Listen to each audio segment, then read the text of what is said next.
이것이 우울증에 빠져있는 사업가에게 전하고 싶은 세 가지입니다. 안녕하세요, 장비TV입니다. 오늘은 우울증에 빠지기 쉬운 사업가에 대한 이야기를 좀 드리려고 하는데요. 우리가 사업을 하다 보면은 위기와 맞닥뜨릴 수 있다는 것은 누구나 알 수 있잖아요. 그런데 그 위기라는 것이 사업 초기에 오는 위기들은 당연히 내가 알아야 하는 위기이고 내가 극복해야 되는 위기라는 걸 알기 때문에 열정을 다해서 온 에너지를 쏟아부어서 그 위기를 극복해내곤 합니다. 그런데 사업을 좀 장기간 오랫동안 하시다 보면은 비슷한 위기들이 꾸준히 반복적으로 계속 발생을 하게 돼요. 그러면은 매해는 장사 없다고 하잖아요. 반복적인 위기가 계속 발생을 하다 보면은 점점 지치기 마련이죠. 그러다가 평소와는 다른 큰 위기가 왔을 때, 큰 파도가 칠 때는 내가 과연 이거를 해결할 수가 있을까, 이겨낼 수가 있을까, 이런 생각이 들 때가 있습니다. 그럴 때는 어떤 기분이 드냐면 내가 왜 이 짓을 하고 있지?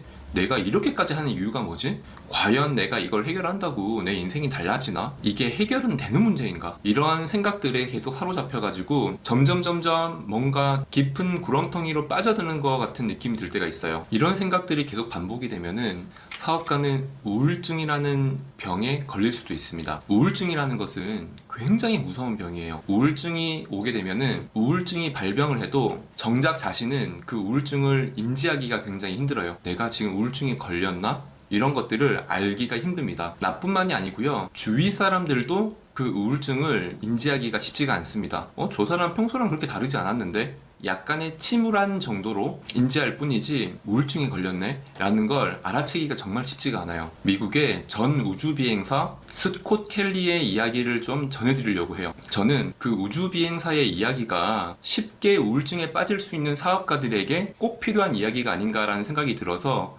그 이야기를 듣고 이 영상을 찍게 됐습니다. 스콧 켈리라고 하는 전 우주비행사는 자기가 우주비행사로 활동을 했을 그 시기, 우주비행사가 되기 위한 훈련, 이런 것들을 토대로 실은 코로나 바이러스로 힘들어하는 사람들에게 메시지를 전했다고 하더라고요. 저는 그 메시지를 전해 듣고 이거는 코로나 바이러스로 힘들어하는 사람들 뿐만 아니라 우울증에 빠지기 쉬운 사업가들에게 꼭 전해야 되겠다는 생각이 좀 들더라고요. 스콧 켈리라고 하는 그 우주비행사는 가장 오랫동안 우주비행을 한 기간이 340일이라고 합니다. 단 한 번도 지구에 들어오지 않고 우주에 머물렀던 거죠. 340일이면 거의 1년이잖아요. 그 기간을 그 좁은 공간에서 생활을 했던 겁니다. 그렇게 생활을 하다 보면은 정말 육체적으로도 힘들겠지만 정신적인 고통이 어마어마할 것 같아요. 그것을 견뎌낸 사람의 이야기라고 하니 저는 굉장히 귀를 기울일 수밖에 없었거든요. 광활한 우주지만 자기가 머물렀던 곳은 아주 작은 공간이잖아요. 그 작은 공간에 고립되어서 1년 가까이 생활을 했는데 그렇게 생활을 하다 보면은 아까 제가 말씀드렸던 나는 누구인가?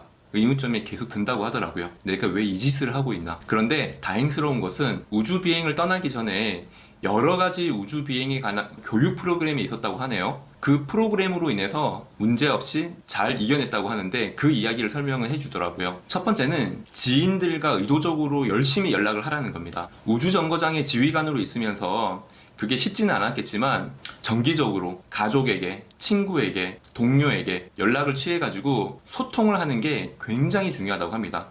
어떻게 보면 굉장히 당연한 이야기죠. 나의 존재감을 계속 깨달아야 된다는 겁니다.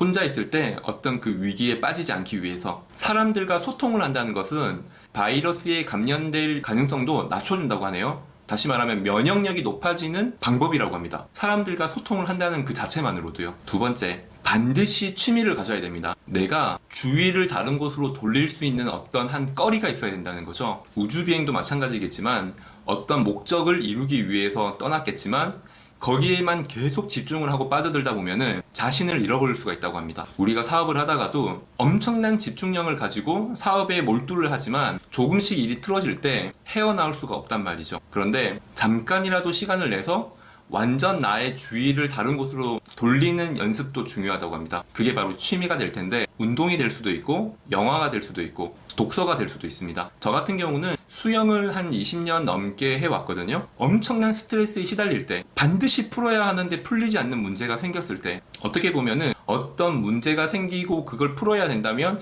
거기에만 집중을 해야지 생각을 다른 곳으로 돌려서 되겠나? 라는 생각이 들 수 있지만 나의 사고가 막다른 곳에 있을 수도 있어요. 그러면 발상의 전환을 시도를 해야 되거든요. 그게 의도적으로 좀 쉽지가 않습니다. 아예 발상의 전환을 할 수 있는 환경을 만드는 거죠. 그게 바로 저한테는 수영이었습니다. 그게 다른 게임이 될 수도 있고 영화가 될 수도 있고 하다못해 친구와 만나서 소통도 하고 술도 한잔 할 수가 있는 거예요. 발상의 전환을 할 수 있는 환경을 만드는 것, 그게 바로 취미입니다. 반드시 필요하다고 생각이 들어요. 세 번째로는 외출을 자주 해야 된다고 합니다.